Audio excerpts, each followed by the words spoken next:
Ngopi Pagi, ngobrol inspirasi dan edukasi bareng Profesor Zudan.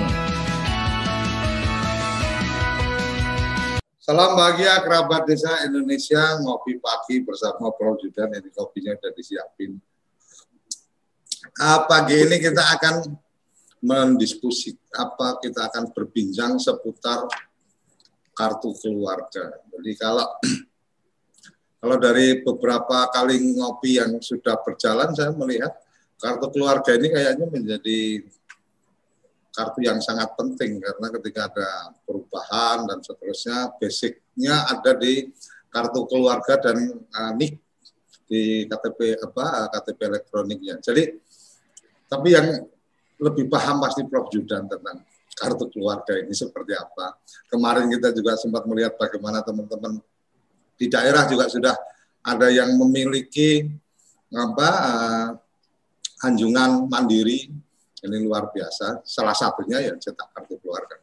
Pagi Prof, apa kabar Prof? Ya. Selamat pagi Mas Suryo Koco, selamat pagi seluruh kerabat desa di Indonesia. Pagi yang berbahagia, pagi yang cerah. Assalamualaikum warahmatullahi wabarakatuh. Waalaikumsalam. Sehat selalu Mas Suryo Koco beserta seluruh kru TV Desa. Di kantor nih Prof? Sudah di kantor.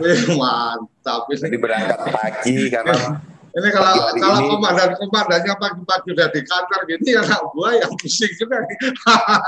Oke Prof, silakan kita obrolin tentang kartu keluarga. Terima kasih Mas Suryo Koco, rekan-rekan semuanya, pemirsa TV Desa dan Dukcapil seluruh Indonesia yang sudah bergabung. Kita masih suasana PSBB skala lokal di DKI. Masih working from home, tetapi saya memilih bekerja dari kantor agar suasana di kantor tetap dinamis. Sedangkan yang working from home tetap boleh working from home. Yang penting produktif. Nah, pagi hari ini saya ingin menyampaikan materi melalui TV kita, TV Desa, tentang kartu keluarga. Inilah dokumen administrasi kependudukan yang wajib dimiliki oleh seluruh keluarga dan seluruh anggota keluarga. Jadi harus dimiliki oleh keluarga dan anggota keluarga. Loh, bagaimana ini maksudnya? Jadi begini, Ibu dan Bapak, rekan-rekan semuanya, kerabat desa, setiap penduduk Indonesia itu rumah administrasinya ada di kartu keluarga. Ada ayah, ada ibu, ada anak-anak, ada kakek, ada nenek yang ikut di rumah kita, ya, yang ikut dalam satu rumah tangga ditempatkan di dalam kartu keluarga, termasuk asisten rumah tangga. Itulah tempat NIK, tempat data-data kependudukan disatukan, disarikan dalam kartu keluarga.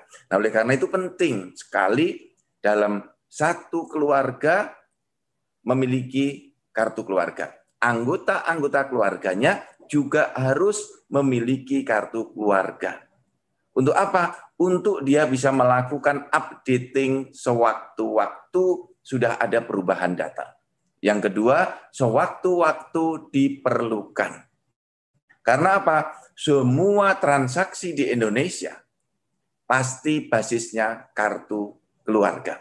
Untuk masuk sekolah ditanya kartu keluarga, karena di situ ada nama ayah dan bundanya.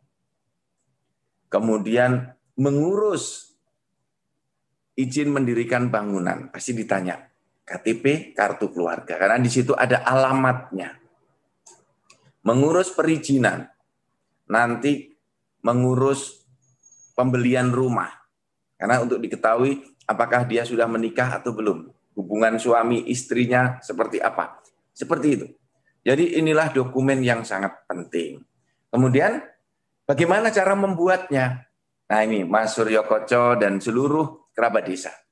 Saat ini pemerintah melalui peraturan Presiden nomor 96 tahun 2014. Diikuti kemudian di peraturan Menteri Dalam Negeri nomor 108 tahun 2019 dan Permendagri 109 tahun 2019. diberikan kemudahan-kemudahan dalam pelayanan. Membuatnya bisa manual, datang ke Dinas Dukcapil, boleh. Secara online, mengajukan melalui WhatsApp, boleh. Melalui aplikasi online yang ada di Android, boleh. Melalui website juga boleh. Nah, bagaimana mencetak kartu keluarganya? Ini juga diberikan kemudahan. Dicetak di Dinas Dukcapil juga boleh. Dicetak di rumah sendiri oleh penduduknya juga boleh. Karena sekarang kartu keluarga kita sudah dicetak dengan kertas putih biasa. Ini dalam rangka memberikan kemudahan layanan. Nah, untuk itu kepada masyarakat jangan lupa dokumen kependudukan yang paling dasar ini harus segera diurus bagi yang belum memiliki atau diupdate bagi yang sudah ada perubahan. Nah, kapan kerabat desa semuanya harus mengurus kartu keluarga. Kartu keluarga kita harus diurus ketika ada perubahan data kependudukan. Itu kuncinya ketika ada perubahan data kependudukan. Perubahan data kependudukan terjadi karena ada yang datang dan ada yang pergi dalam kartu keluarga kita. Kalau ada yang datang, itu ada bayi yang baru lahir masuk di kartu keluarga kita. Atau ada anggota keluarga baru, ada keponakan masuk, ada pembantu rumah tangga atau asisten rumah tangga yang dimasukkan di kakak kita, atau kakek dan nenek ikut di kartu keluarga kita. Ada yang datang. Kemudian ada yang meninggalkan kartu keluarga kita. Berarti ada daftar nama dalam kartu keluarga yang pindah. Meninggalkan kartu keluarga itu. Misalnya dia menikah, pecah kakak. Meninggal dunia, dikeluarkan dari kakak. Atau pindah rumah. Nah, itu dua hal besar. Ada yang datang dan ada yang pergi. Yang ketiga, nah ini yang menarik. Ketika ada perubahan data. Dulu belum memiliki golongan darah. Sekarang di kartu keluarganya kita sudah periksa ke Dinas Kesehatan, sudah periksa di Puskesmas, ada golongan darahnya, ditambahkan. Dulu putra-putrinya, kerabat desa, pendidikan putra-putrinya masih SD, sekarang sudah SMA, harus diperbaiki. Pekerjaannya berubah. Dari TNI, Polri, pensiun, berubah. Dari mahasiswa, masuk Wamil, pekerjaannya berubah, harus diganti.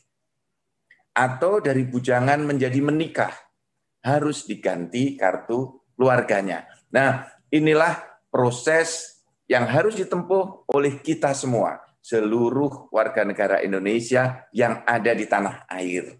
Datangi Dinas Dukcapil, atau datang di kelurahan, atau datang di kecamatan. Atau bagi dinas-dinas yang sudah menyelenggarakan layanan online, kerabat desa semuanya, pemirsa TV desa, tidak perlu kemana-mana. Diurus dari Android-nya bisa. Diurus dari website-nya bisa. Dengan WhatsApp juga bisa. Mas Surya Koco, saya mohon izin, ingin menjelaskan juga kepada seluruh kerabat desa tentang perkembangan kartu keluarga di Indonesia. Silakan. Sekarang masih berlaku. Jadi Mbak Diana, saya minta tolong untuk diskusi kita, ya sharing kita ini lebih fokus, bisa ditayangkan jenis kartu keluarga yang masih berwarna biru, kalau ada yang masih ditandatangani dengan tanda tangan basah dan cap. Jadi saat ini, pemirsa TV Desa dan seluruh kerabat desa, di Indonesia masih berlaku 3 jenis kartu keluarga saat ini. Bagi yang masih memiliki kartu keluarga seperti yang ada di layar TV Desa, ini masih berlaku. Bukan yang ini, Mbak. Yang ini dulu. Ya. Jadi kartu keluarga warna biru, ada capnya, dan ada tanda tangan dengan bullpen. Ini masih berlaku sepanjang data-data di kartu keluarga Bapak dan Ibu belum berubah. Kalau ada yang meninggal dunia, maka harus diganti kakaknya. Inilah kakak dalam bentuk paling lama yang masih berlaku sekarang. KK warna biru dengan cap dan dengan tanda tangan basah. Nah, jenis datanya terbatas, tidak ada golongan darah di sini. Ya. Kemudian belum memuat tanggal perkawinan, belum memuat status kawin belum tercatat. Ini isi dokumennya terbatas. Nanti saya akan tampilkan untuk kerabat desa semua yang sudah paling lengkap.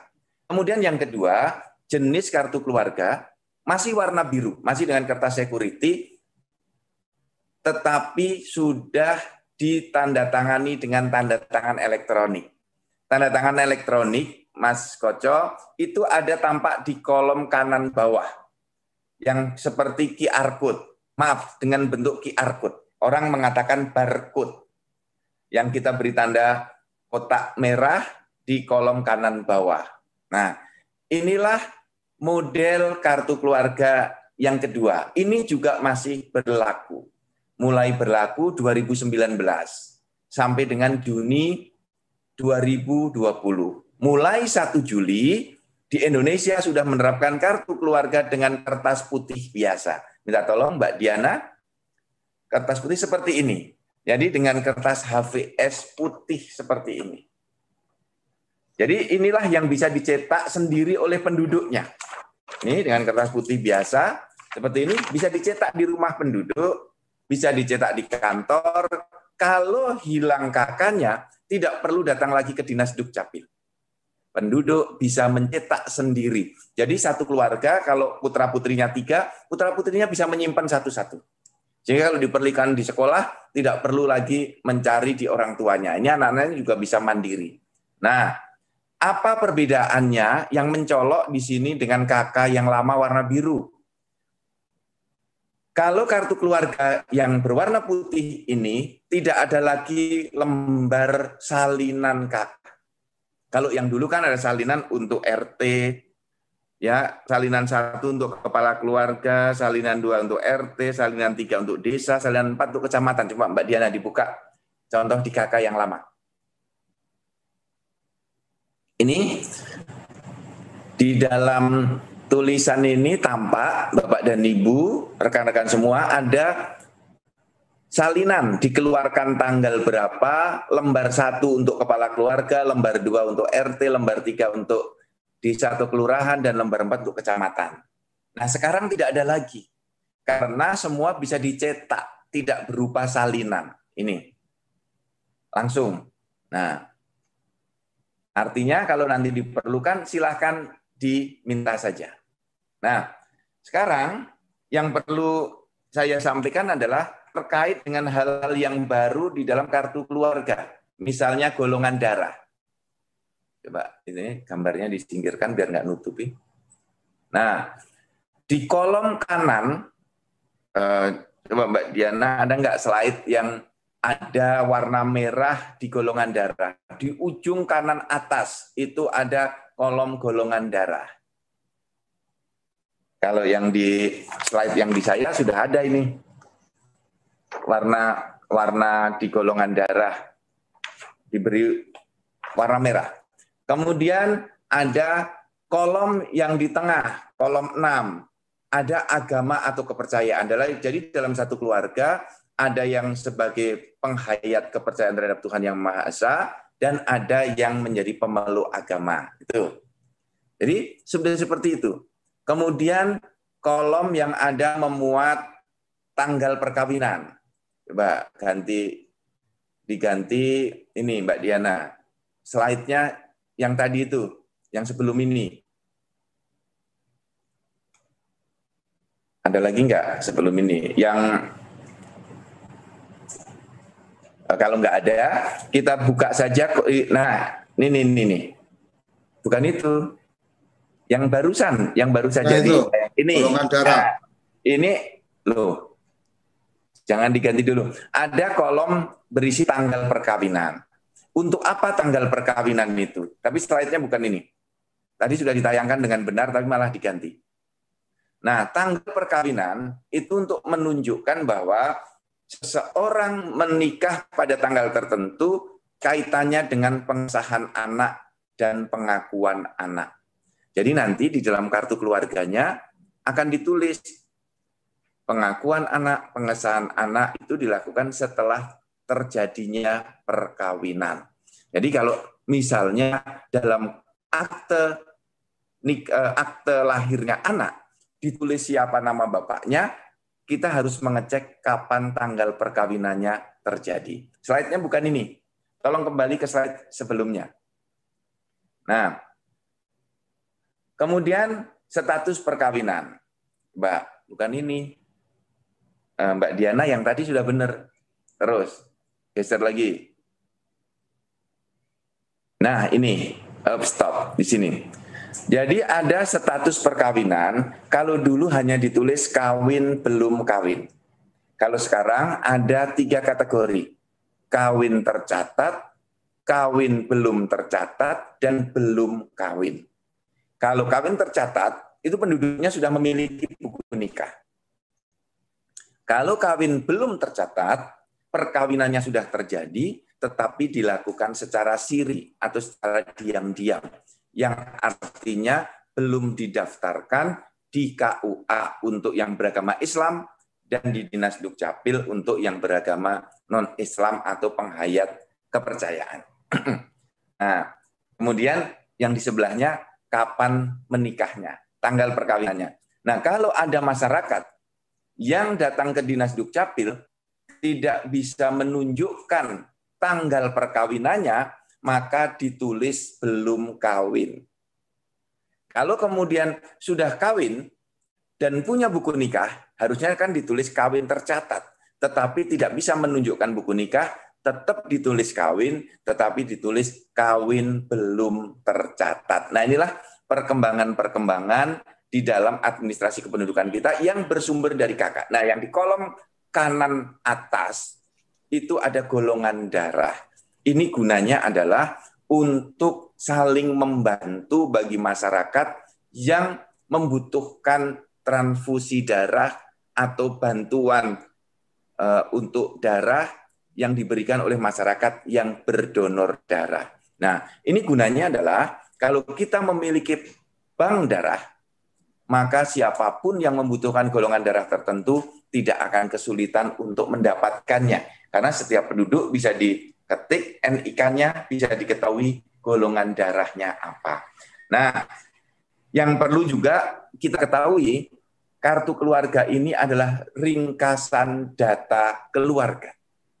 Kita bisa mengetahui asal-usul kita, siapa orang tua kita.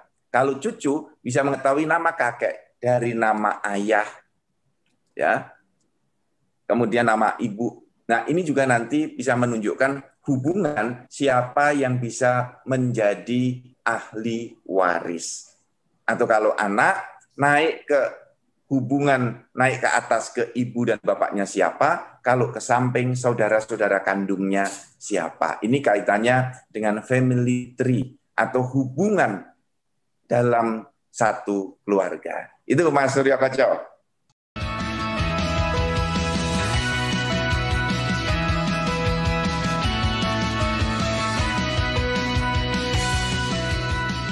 Ngopi Pagi, ngobrol inspirasi dan edukasi bareng Profesor Zudan.